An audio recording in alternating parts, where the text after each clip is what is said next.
এলোমেলো চুল, শরীরে বিছানার চাদর জড়িয়ে ফ্লোরের এক কোণে গুটিসুটি করে বসে হাঁটুর উপর মাথা নিচু করে কাঁদছে আলো। কাঁদবেই না কেন? গত রাতে যে আলোর সাথে খুব খারাপ কিছু হয়ে গেছে। একটা অবিবাহিত মেয়ের যে সতীত্ব হরণ হয়েছে, তাও জোরপূর্বক। সেই রাত থেকেই এভাবেই বসে মেয়েটা কাঁদছে। আর ওইদিকে আলোর কান্নার শব্দ ভোরের কানে ভেসে গেল, আর ঘুমটা ভেঙে গেল। ভোর মাথাটা উঠাতে পারছে না, তার মাথাটা প্রচন্ড ভারী লাগছে। গতকাল রাতে সে পুরো ড্রাং ছিল। তারপর কষ্ট করে উঠে বসলো, উঠে ভালোভাবে চারিদিকে চোখ বুলিয়ে নিল। তারপর চোখ আটকে গেল ফ্লোরে বসে কান্না করা আলোর দিকে। কিন্তু কিছু বুঝতে পারছে না মেয়েটাকে। যেহেতু আলোর মাথা নিচু করা আর শরীরে বেডশিট জড়ানো, তবুও জিজ্ঞেস করলো, কে কাঁদছে ওখানে? আবারও দুইবার বলল, কিন্তু কোনো সারা শব্দ না পাওয়াতে এবার উঠে আলোর সামনে গিয়ে ভোর বলল, কি হলো, কে আপনি? এবার আলো মাথাটা উঁচু করলো। সাথে সাথে ভোর জিজ্ঞেস করলো, কি ব্যাপার আলো, আপনি এখানে এভাবে বসে কাঁদছেন কেন? আলো নিশ্চুপ। ভোর বলল, কি হলো বলুন, কাঁদছেন কেন? আর আপনি আমার রুমে কেন? আলো এবার ভোরের দিকে করুণ দৃষ্টিতে তাকিয়ে রইল। ভোর বলল, কিছু তো বলুন। এবার আলো উঠে দাঁড়ালো আর চোখ দিয়ে ইশারা করলো আলোর পা থেকে মাথা অব্দি তাকানোর জন্য। ভোর তাকিয়ে দেখলো আলোর শরীরে একটা বেডশিট জড়ানো, এলোমেলো চুল।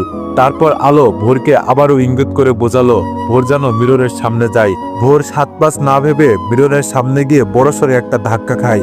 ভালো করে ঘুরে ফিরে নিজের বুক আর পিঠ দেখছে, সেখানে অজস্র নখের আঁচড়। এবার ভোর ধপাস করে বেডে বসে পড়ল। আর তখন দেখে পায়ের কাছে আলোর জামা আর ওড়না পড়ে আছে। একটু চোখ ঘোরাতেই দেখে একটু দূরে সালোয়ারটাও পড়ে আছে। এবার আর ভোরের বুঝতে বাকি নেই কেন আলো বেডশিট জড়িয়ে কান্না করছে, আর কেন তার শরীরে এত নখের আঁচড়। চারিদিকে নীরবতা। হঠাৎই জানালার গ্লাস খোলার শব্দ পেল ভোর। পিছনে তাকিয়ে দেখে আলো জানালার উপর দাঁড়ানোর চেষ্টা করছে। যদি পায়ে একবার স্লিপ করে তো সোজা 24 তলার উপর থেকে নিচে পড়ে গিয়ে মৃত্যু নিশ্চিত। ভোর দৌড়ে আলোর পিছনে টান দিয়ে নিজের কোলে নিল। এরপর কোল থেকে নামিয়ে জিজ্ঞেস করলো, কি করতে গিয়েছিলেন ওখানে? আলো করুণ কণ্ঠে বলল, মরতে। ভোর বলল, কেন? আলো বলল, এছাড়া আমি আর কি করতে পারি? ভোর বলল, মরলেই কি সব সমাধান হয়ে যাবে?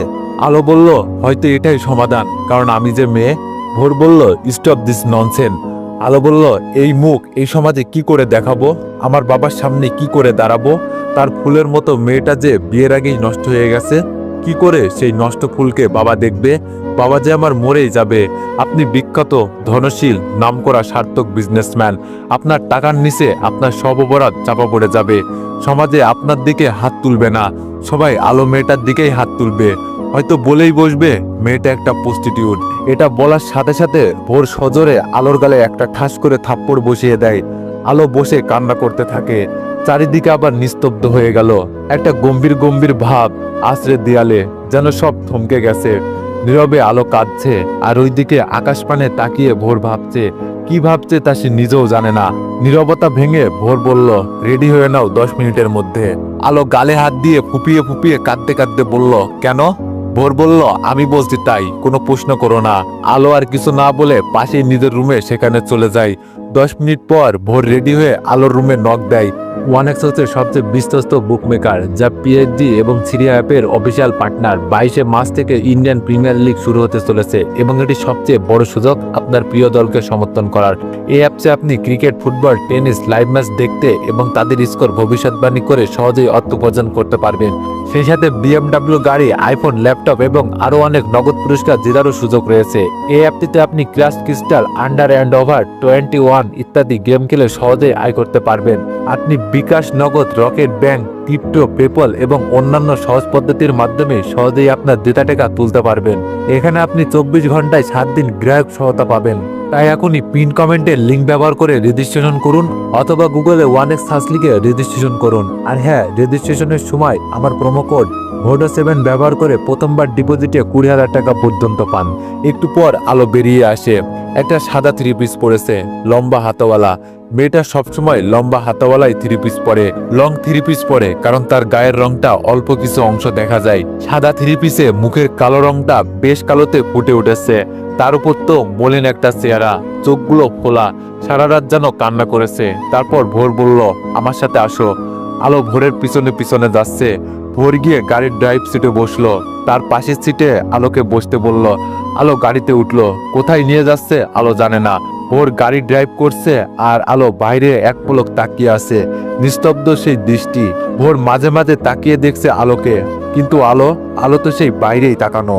এর মধ্যে ওদের পরিচয়টা বলি। আলোর পুরো নাম আলো সাখাওয়াত, আলো ভোর চৌধুরীর বিয়ে। কি ভাবছেন, বিয়েরা তো সবসময় সুন্দরী হয়, তবে আলো কেন কালো? আসলে ভোরের কাছে যোগ্যতাটাই সব, সে গায়ের রং দেখে না। আলোর যোগ্যতা ছিল তাই এই পোস্টে জব পেয়েছে। ওরা এখন সিঙ্গাপুরে আছে, এই প্রথম আলোর দেশের বাইরে আসলো, তবে অফিসের কাজের জন্যই আসা। আসতে চেয়েছিল না, কিন্তু কি করার, রুলস তো মানতেই হবে। 2 দিন আগে ভোরের কোম্পানির সাথে সিঙ্গাপুরের একটা কোম্পানির ডিলটা প্রপারলি সাকসেস হয়েছে, তাই গতকাল রাতে ভোর একটা পার্টি থ্রো করে। ভোর আর আলো যেই হোটেলে উঠেছে সেই হোটেলেই। সেই পার্টিতে ভোর অনেক বেশি ড্রিঙ্কস করে, যার ফলে ভোরের রুমে নিয়ে আসতে হয় আলোর। ভোর নিজের মধ্যে তখন ছিল না, পুরো মাতাল ছিল। আলোর সাথে জোরপূর্বক ভাবেই শারীরিক সম্পর্ক করে। আলো বারবার বাধা দিচ্ছিল, সাথে নখ দিয়ে আঁচড় কাটছিল, কিন্তু একজন মাতালের কি আর সেই হুঁশ থাকে না। তেমনই ভোরের ছিল না, সে তার নিজের কাজ চালিয়ে যাচ্ছিল আর আলো চোখের পানি ঝরাচ্ছিল। হঠাৎ গাড়ির ব্রেক করলো আর আলো তার ভাবনা জগৎ থেকে বের হয়ে এলো। ভোর বলল বের হন, আলো বের হলো। আলোর এখন কিছুই বলার নেই, সে আর নিজের ভিতরেই নেই, আছে নিস্তব্ধ, যেন একটা মাটির পুতুল। ভোর আলোর সামনে গিয়ে আলোর হাতটা ধরে নিয়ে যাচ্ছে। আলো শুধু ভোরের দিকে তাকিয়ে আছে, কোথায় নিয়ে যাচ্ছে, কোথায় এলো, এইসব আলো দেখছে না বা ভাবছে না, শুধু ভোরের দিকে তাকিয়ে হাঁটছে। হঠাৎই ভোর থেমে গেল আর বলল জুতা খোলেন। আলোকে জুতা খুলতে বলায় আলো এবার চারপাশ তাকালো, দেখে বুঝলো এটা একটা মসজিদ। মসজিদে কেন, এবার আলোর প্রশ্ন আসলো। আলো বলল মসজিদে কেন? ভোর বলল জুতা খুলুন। আলো আর কিছু না বলে জুতা খুললো, আর ভোর আলোর হাত ধরে নিয়ে যাচ্ছে মসজিদের ভিতরে। এবার আলোর সামনে তাকিয়ে হাঁটছে। কিছুটা হেঁটে থামলো ভোর, তার সাথে আলো। ওদের সামনে একজন লোক বসে আছে। ভোর বলল আসসালামু আলাইকুম ইমাম হুজুর। ইমাম বলল ওয়ালাইকুম আসসালাম, আপনি ভোর চৌধুরী? ইমাম হুজুর বাংলা জানেন? ভোর বলল জি। ইমাম বলল আচ্ছা বসুন আপনারা। তারপর ভোর আর আলো বসলো। আলো এখনো জানে না কি হচ্ছে। খানিক বাদে হুজুর ভোরের দিকে তাকিয়ে বলল তবে শুরু করি বিয়ে পড়ানো? ভোর বলল জি শুরু করুন। এবার আলো বড়সড় একটা ধাক্কা খেলো। এইভাবে ভোর চৌধুরী তাকে বিয়ে করবে? এত বড় একজন বিজনেসম্যান করবে তাকে বিয়ে? কিন্তু কেন? এটা কি দয়া, নাকি সে তার ভুলের শাস্তি পূরণ করছে? সে চাইলেই তো এমন 100টা আলোকে বিয়ে করে ছেড়ে দিতে পারে তুড়িতে। তবে কি বিয়ে করে পরে ডিভোর্স দিবে? আলো আর ভাবতে পারছে না। এবার হুজুর আলোকে বলল মা আপনার নাম, আপনার বাবার নাম, আপনার মায়ের নাম? আলো ভাবনা ভেঙে উত্তর দিল আমি আলো সাখাওয়াত, বাবা শাহেদ সাখাওয়াত, মা মমতা সাখাওয়াত। ইমাম হুজুর দোয়া দুরুদ পড়ল। প্রায় 20 মিনিট পর আলো আর ভোরের বিয়ের কাজ সম্পূর্ণ হলো। আলো কবুল বলার সময় অনেক সময় চুপ ছিল। তারপর হুজুরের বারবার কবুল বলো মা, কবুল বলো মা। একথা শুনে নিজের মনের সাথে অনেক যুদ্ধ করে অবশেষে কবুলটা বলেই দিল। তারপর ভোর আর আলো বেরিয়ে এলো মসজিদ থেকে। মসজিদ থেকে বের হয়ে ভোর জুতা পরছিল, আর আলো ঠায় দাঁড়িয়ে ভোরকে দেখছে। ভোরের জুতা পরা শেষ হলে ভোর গাড়িতে গিয়ে বসে। এবার আলোর খারাপ লাগতে লাগলো, এই ভেবে কেন ভোর বলল না জুতা পরতে। তবে কি সত্যি উনি দয়া করলেন? ভাবতে ভাবতে আলো জুতা পরে গাড়িতে গিয়ে বসলো। এবার ভোরের দৃষ্টি আলোর দিকে যাচ্ছে না, আর আলো তো আবার ভাবনার জগতে পাড়ি দিল। আলো বারবার ভাবছে কি হবে শেষ পরিণতি। উনি তো মন থেকে মেনে আমাকে বিয়ে করেননি, করেছেন চাপে পড়ে, একটা মেয়ের জীবন বাঁচানোর জন্য, একটা বাবার কাছে তার সতেজ ফুলটাকে ফিরিয়ে দেওয়ার জন্য, যেন সতেজ ফুলটার বাবা কষ্ট না পায়। একটা মেয়ের দিকে কেউ যেন প্রস্টিটিউটের আঙুলটা তুলতে না পারে। এইসব তো সবটাই দয়া। বড় লোকরা সবাই তো দয়াই করে, উনিও তার ব্যতিক্রম কিছু করেননি। ভোর গাড়ি ব্রেক করলো আর আলো ওর ভাবনার জগৎ থেকে বের হলো। ভোর গাড়ি থেকে বের হয়ে সামনের একটা লেকের পাড়ে একটা বেঞ্চে রাখা সেখানে গিয়ে বসলো। জায়গাটা বেশ নির্জন, মানুষের কোনো আনাগোনা নেই বললেই চলে।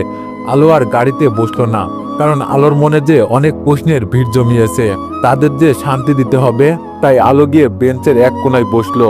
দুজনই নীরব, দুজনেরই দৃষ্টি সামনের লেকের পানিতে। এই নীরবতা ভেঙে আলো বলল আপনি আমাকে কি দয়া করলেন? ভোর বলল না। আলো বলল তাহলে? ভোর বলল একটু একা থাকতে চাচ্ছিলাম। আলো ব্যাপারটা বুঝতে পারে, তাই আর সেখানে বসে না থেকে চলে যায়। আলো হাঁটছে আর ভাবছে আমি যদি রাতে ওনাকে রুমে নিয়ে আসতাম তাহলে এইসব কিছুই হতো না। উনি ধুম করে বিয়ের ডিসিশনটা নিলেন, এখন হয়তো মানতে পারছেন না। কি করলো উনি? আমি বা কি করবো এখন? আমার কি বা করার আছে? ওনার চেহারা দেখে বেশ বোঝা যাচ্ছে উনি বেশ চিন্তিত। এত রাগী একটা মানুষ, সে যদি এমন নিস্তব্ধ হয়ে যায়, এমন নরম হয়ে যায়, তাহলে এটাই বোঝা উচিত তার ভিতরটা কত চিন্তার বাধা বেঁধেছে। এর থেকে বরং আমি মরে যাই, তবেই সব সমস্যার সমাধান হয়ে যাবে। বাবা সরি বলেই আলো লেকের পানিতে ঝাঁপ দেয়। ভোর পানিতে কিছু পড়ার শব্দ শুনে চারপাশ তাকিয়ে দেখে আলো নেই। তারপর দৌড়ে সেখানে যায়, গিয়ে দেখে আলো পানিতে ঝটপট করছে। ভোরও পানিতে ঝাঁপিয়ে পড়ে, এরপর আলোকে লেকের পাড়ে তোলে। তারপর আলোর পেটে 2 হাত দিয়ে প্রেসার দিতেই আলো কাশি দিতে দিতে উঠে পড়ে। আর সাথে সাথে ভোর আলোর গালে সজোরে একটা চর বসিয়ে দেয়। আলো গালে হাত দিয়ে কান্না করতে করতে বলে, স্যার আমি তো আপনার ভালো। আলো পুরো কথাটা বলতে পারে না, তার আগেই ভোর আলোর দিকে অগ্নিদৃষ্টিতে তাকায়। এরপর ভোর আলোর হাত ধরে ওকে গাড়িতে বসিয়ে নিজেও বসে ড্রাইভ করে সোজা হোটেলে চলে আসে। তারপর যে যার রুমে চলে যায়। আজ ভোর লং টাইম একটা শাওয়ার নেয়, যেন চাইছে মস্তিষ্ককে ঠান্ডা করতে, কিন্তু এটা কি সহজ? না, সহজ না। দুপুরে হোটেল বয় দুজনের রুমেই লাঞ্চ দিয়ে যায়। ভোর খেয়ে শুয়ে পড়ে। ওর খুব ঘুমের দরকার, কারণ আজ রাতেই ওদের ফ্লাইট। তাই ভোর ঘুমানোর চেষ্টা করে আর ঘুমিয়ে পড়ে। ভোর মোবাইলে অ্যালার্ম দিয়ে রেখেছিল রাত 8টার। অ্যালার্ম বাজতেই ওর ঘুম ভেঙে যায়। উঠে আলোর রুমে যাচ্ছে বলতে আলো যেন রেডি হয়। ওদের ফ্লাইট 11টায়। আলোর দরজা লক করা ছিল না, তাই ধাক্কা দিতেই খুলে গেল। ভিতরে ঢুকে দেখে আলো নেই। তারপর ওয়াশরুমের কাছে গেল, দেখলো ওয়াশরুমের দরজাটা খোলা, তার মানে আলো ওয়াশরুমও নেই। এবার ভোর বেলকুনিতে গেল, গিয়ে দেখে আলো রকিং চেয়ারটাতে বসে ঘুমিয়ে পড়েছে। আলোর দিকে ভোর একটু ভালো করে তাকিয়ে দেখে আলো শুধু বাথ টাওয়ালটা পরে আছে, যা আলোর হাঁটু অব্দি, আর চুলের টাওয়ালটা নিচে পড়ে আছে। ভোর কোনোদিন ভাবেনি আলোকে এভাবে দেখবে, তাই ভোর ওখান থেকে সরে এলো রুমে বসে জোরে জোরে ডাকছে, আলো আলো কই আপনি? ভোরের ডাক আলোর কানে যাওয়া মাত্রই আলো ধরপড় করে উঠলো আর এক দৌড়ে রুমে গেল। আলোর একটু হুঁশ নেই যে আলো বাটটাওয়াল পড়ে আছে। এসে আলো বলল, কি হয়েছে স্যার? এভাবে ডাকছেন কেন? ওর আলোর দিকে তাকিয়ে পিছন দিকে ঘুরে ফিরলো, এমন একটা ভাব করলো যেন আলোকে দেখে সে খুব লজ্জা পেয়েছে, আর সেই লজ্জায় পড়ে পিছনে ঘুরে দাঁড়িয়েছে। আসলে পুরুষরা প্রচুর ভ্রম করতে জানে আর কি। আলো ভোরের ওভাবে ঘুরে দাঁড়ানো দেখে কি ভেবে নিজের দিকে তাকালো, তাকিয়ে সেও বেশ লজ্জায় পড়ে গেল। তার ইচ্ছে করছে মাটির নিচে ঢুকে পড়তে। এর মধ্যে ভোর বলল, রেডি হন, আমাদের ফ্লাইট 11টায়। আর আপনার লাঞ্চ এখনো রাখা কেন? খাননি কেন? খেয়ে বের হবেন। সবটা আলোর বিপরীত ঘুরে দাঁড়িয়ে বলছিল, বলে রুম থেকে বের হয়ে গেল। আর আলো এইদিকে তো লজ্জায় শেষ। তারপর খেয়ে নিল কোনো মতে। এরপর রেডি হয়ে বসে রইল ভোরের জন্য। একটু পর ভোর এলো, এসে আলোকে নিয়ে বের হলো। প্রায় 1 ঘন্টা পর ওরা পৌঁছালো এয়ারপোর্টে। এখন 10টা 10 বাজে, ফ্লাইট এখনো অনেক দেরি। তাই ভোর আলোকে বসিয়ে রেখে একটু সামনে গেল ফোনে কথা বলতে বলতে। এইদিকে আলো ওর বাবার কাছে ফোন করে জানিয়ে দিল আগামীকাল দেশে আসবে। প্রায় 10 মিনিট পর ভোর এলো, সাথে কিছু খাবার নিয়ে। ভোর বলল, আলো এগুলো খেয়ে নিন। আলো বলল, আমি তো খেয়ে বের হয়েছিলাম, আমি আর খাবো না। ভোর বলল, দেখেছি, প্লেটের 4 ভাগের 1 ভাগও শেষ হয়নি। নিন, খেয়ে নিন তাড়াতাড়ি, আর কোনো কথা নয়। আলো আর কথা না বাড়িয়ে চুপচাপ খেয়ে নিল। পাশে বসে ভোরও হালকা কিছু খেলো। কিছুক্ষণ পর অ্যানাউন্সমেন্ট হলো, তারপর ওদের চেকিং হলো। ওরা পাশাপাশি সিটেই বসেছে। আলো উইন্ডো সিটে আর ভোর ওর পাশেই বসেছে। প্রায় 1 ঘন্টা পর আলোর চোখে একটু ঘুম ঘুম ভাব এলো। তারপর আলো ঘুমিয়ে পড়ল, কিন্তু ভোরের চোখে ঘুম নেই। আলো ঘুমের ঘরে ভোরের কাঁধে মাথা রাখলো। ভোর কিছু মনে করলো না। আলো পুরো ঘুমে বিভোর। সারাটা ফ্লাইটে আলো ভোরের কাঁধেই ঘুমালো। যখন প্লেন ল্যান্ড করলো তখন আলো ঘুমিয়েছিল। ভোরের ডাকে আলো মিটমিট করে চোখ খুলে নিজেকে আবিষ্কার করে তাড়াতাড়ি ভোরের কাঁধ থেকে মাথা তুলে বলল, সরি স্যার। ভোর বলল, ইটস ওকে, আমরা এসে গেছি, চলুন। তারপর ওরা বাংলাদেশ এয়ারপোর্ট থেকে বাসায় যাওয়ার জন্য গাড়িতে উঠলো। আলো অবশ্য ভোরকে বলেছিল সে একা একাই বাসায় যেতে পারবে, কিন্তু ভোর বলল তার কিছু জরুরি কথা আছে, যেতে যেতে বলবে, তাই যেন ভোরের গাড়িতে ওঠে। অবশেষে বাধ্য হয়ে উঠলো আলো। এবার আর ভোর ড্রাইভ করছে না, ড্রাইভার আছে। আলো আর ভোর পিছনের সিটে বসা। একটু পর আলো বলল, স্যার আপনার জরুরি কথা কি এখন বলা সম্ভব? ভোর বলল, আসলে আমি বলতে চাচ্ছি সিঙ্গাপুরে যা কিছু হয়েছে এখন এগুলো কাউকে বলার দরকার নেই, যখন সময় হবে আমি বলবো তখন। আলো বলল, আপনার মান সম্মানের ব্যাপার স্যাপার। আলো বলল, আপনার মান সম্মানের ব্যাপার স্যাপার বলে কথা কাউকে বলা যাবে না। ভোর বলল, আলো সবকিছু একটা ঘরের ভিতরে ঘটে গেছে, আমি সম্পূর্ণ অপ্রস্তুত ছিলাম, আমার মাইন্ডও। কি দিয়ে কি করলাম আমি তখন ভাবিনি, কিন্তু করার পর বুঝলাম। আলো বলল, কি বুঝলেন? ভুল করেছেন এটাই তো? আচ্ছা স্যার, আমি তো বলিনি আমাকে বিয়ে করেন। বলেছি আমি বললে আপনার তো ছিটে ফুটাও ক্ষতি হতো না, যা হবার আমার পরিবারের হতো। তবে কেন করলেন ভুল? ভোর বলল, এই নিয়ে আমি আর কথা বলতে চাই না। আমি যখন চাই না কেউ জানবে এই বিষয়ে, সো কেউ জানবে না, দ্যাটস ফাইনাল। আলো আর কিছু বলতে পারলো না, শুধু অজরে কেঁদে গেল। প্রায় ঘন্টাখানিক পর আলোর বাড়ির সামনে এসে গাড়ি থামলো। আলো আস্তে করে নেমে পড়লো গাড়ি থেকে, নিজের ব্যাগটা নিয়ে বাড়ির মেন গেটে ঢুকে গেল। একবারও পিছন ফিরে তাকায়নি, তাকালে হয়তো আবার অজরে ঝরবে নোনা জল। ভোরও ওর গাড়ি নিয়ে চলে গেল। আলো বাড়ির ভিতরে ঢুকে দেখে ওর বাবা দাঁড়িয়ে আছে। বাবাকে দেখে আলো দৌড়ে গিয়ে জড়িয়ে ধরে। বাবার বুকে এসে মেয়েটা কেঁদে দিল, হাউ হাউ করে কাঁদলো। শাহেদ সাহেব মানে আলোর বাবার কাছে আলোর কান্নাটা একটু অদ্ভুত লাগলো, তাই জিজ্ঞেস করলো, কিরে মা, তোর কি হয়েছে আমাকে বল। আলো হেসকি তুলতে তুলতে বলল, কিছু না বাবা। আলোর বাবা বলল, বাবার কাছে লুকাচ্ছিস? আলো আর বাবার দিকে করুণ দৃষ্টিতে তাকালো। আলোর বাবা বলল, আচ্ছা যা, পরে বলিস, এখন ফ্রেশ হয়ে খেয়ে নে। আলো বলল, আচ্ছা। আলো নিজের রুমে চলে গেল। এইদিকে ভোরও বাড়ি পৌঁছে গেল। ভোরের মা শাইলা চৌধুরী ভোরকে দেখে তো সেই খুশি। ভোরও মা বলে মাকে জড়িয়ে ধরলো, তারপর সোফাতে মায়ের কোলে শুয়ে প্রায় আধা ঘন্টা গল্প জুড়ে তারপর রুমে আসলো। ভোরের বাবা নেই, 2 বছর আগে ব্রেন স্ট্রোক করে মারা গেছেন মাহতাব চৌধুরী। সেই থেকে ভোরই সবকিছু দেখাশোনা করে। আলো রাতে শুয়েছিল, এমন সময় ওর বাবা এলো রুমে। এসে মেয়ের মাথার কাছে এসে মেয়েকে ডাকলো, কিরে মা, ঘুমাসনি? আলো পাশ ঘুরে দেখে তার বাবা বসে আছে। আলো কিছু না বলে আস্তে মাথাটা তার বাবার কোলে রাখে। আলোর বাবাও মেয়ের মাথায় বিলি কেটে দিচ্ছে। আলোর বাবা বলল, কি হয়েছে আমার মেয়েটার? এত ভীষণ দেখাচ্ছে কেন? আলো বলল, বাবা তোমাকে অনেক কিছু বলার আছে। আলোর বাবা বলল, হ্যাঁ তো বল, আমিও শুনতে চাই। এরপর আলো একটা দীর্ঘশ্বাস ছেড়ে সব বলতে শুরু করলো বাবার কোলে শুয়ে শুয়ে। মাত্রই ভোর রাতের খাবার খেয়ে ঘুমাতে যাবে, তাই ওর ব্যাগ থেকে ওর জিনিসপত্র বের করছে। এমন সময় ভোরের চোখ আটকে গেল ব্যাগের ভিতরে, কারণ সেখানে রয়েছে আলোর সেই ওড়নাটা, যেটা আলো সেদিন পার্টিতে পড়েছিল। ওড়নাটা ভোর হাতে নিল, এরপর খুললো, দেখে একটা জায়গায় ছিঁড়ে গেছে। ভোর ওড়নাটা ভাগ করে আলমারিতে রেখে দিল, এই ভেবে যে কাল ফেরত দিবে। এর মধ্যে ভোরের মা ওর রুমে এসে দেখে ফেলে তার ছেলে একটা ছেঁড়া ওড়না ভাঁজ করে আলমারিতে রাখছে। তখন শাইলা চৌধুরী বলল, কি ব্যাপার, আমার ছেলের কাছে একটা ওড়না, তাও ছেঁড়া, সেটা আবার যত্ন সহকারে আলমারিতে রাখা হচ্ছে, কাহিনী কি? কে মেয়েটা? ভোর বলল, কোনো কাহিনী না মা, ওটা আমার একজন অফিসের স্টাফের, কাল দিয়ে দিব, ভুলে আমার ব্যাগে চলে আসছে, বুঝলে? ভোরের মা বলল, বুঝলাম, আমার যা বোঝার বুঝলাম ডিয়ার সন। ভোর বলল, মা এবার কিন্তু আমি রেগে যাচ্ছি। ভোরের মা বলল, রাখতে হবে না, এখন ঘুমিয়ে পড়, কাল অফিস আছে, গুড নাইট। ভোরের কপালে একটা চুমু দিয়ে ভোরের মা চলে গেল, আর ভোরও ঘুমিয়ে পড়ল। আলো সব কথা শুনে আলোর বাবা বলল, কাঁদিস না মা, জন্ম মৃত্যু বিয়ে রিজিক সবই আল্লাহর হাতে। তোর কপালে হয়তো এভাবেই লেখা ছিল বিয়েটা, এখন তোর ভেঙে পড়লে চলবে না। মনে রাখিস মা, স্বামীর অধিকার আদায় করে নিতে হবে যে কোনো ভাবেই। তুই আমার মেয়ে, তুই পারবি ওই ভোর চৌধুরীর মনে জায়গা করে নিতে, তোকে পারতেই হবে। এখন ঘুমিয়ে পড়, আমি যাচ্ছি। আলো চোখ মুছে ওর বাবার শেষ কথাটা চিন্তা করতে করতে ঘুমিয়ে গেল। আজ আলো হালকা পিঙ্ক কালারের একটা 3 পিস পরেছে। কালোদের হালকা পিঙ্ক কালার খারাপ লাগে না, ভালোই লাগে। আর আলোর চেহারাতে তো একটা মায়া আছেই। কখনো কোনো অর্নামেন্টস মেয়েটি পরে না। ওই যে একটা গান আছে না, নাকে নেই ফুল, কানে নেই দুল, গলাতে নেই কোনো হার। পরের লাইনটা কি বলে যাবেন, ভুলে গেছি। এমনই ব্যাপারটা, আলোরও নাকে কানে গলায় কোনো অর্নামেন্টস নেই, তবুও মেয়েটাকে একেবারে খারাপ দেখায় না। বাবার সাথে নাস্তা করে আলো অফিসের উদ্দেশ্যে বের হয়। এইদিকে অফিসে যেতে আসতো কোনো অনুভূতি ছিল না, আজ এক অন্যরকম অনুভূতি কাজ করছে আলোর ভিতরে। কেমন একটা চাপা কষ্ট আজ আলোর ভিতরটা কুড়ে কুড়ে খাচ্ছে। এইসব মাথায় নিয়ে অবশেষে আলো পৌঁছালো অফিসে।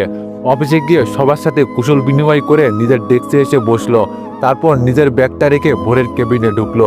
ভোর এখনো অফিসে আসেনি। প্রতিদিনই ভোরের আগেই আলো অফিসে আসে, আর এসে দেখে সবকিছু ঠিকঠাক আছে কিনা। ভোর যে পান থেকে চুন খসলে অফিস মাথায় তুলে চিল্লিয়ে, আর আলো তো সেই রকম গোছল একটা মেয়ে। এই পর্যন্ত আলোর কোনো ভুল খুঁজে পায়নি ভোর। আলো ভোরের কেবিনটা গুছিয়ে প্রয়োজনীয় সব ফাইলপত্র রেখে নিজের ডেস্কে চলে গেল। 20 মিনিট পরেই ভোর অফিসে ঢুকলো। সবাই ভোরকে কংগ্রেস করলো ডিলটা সাকসেস হওয়ার জন্য।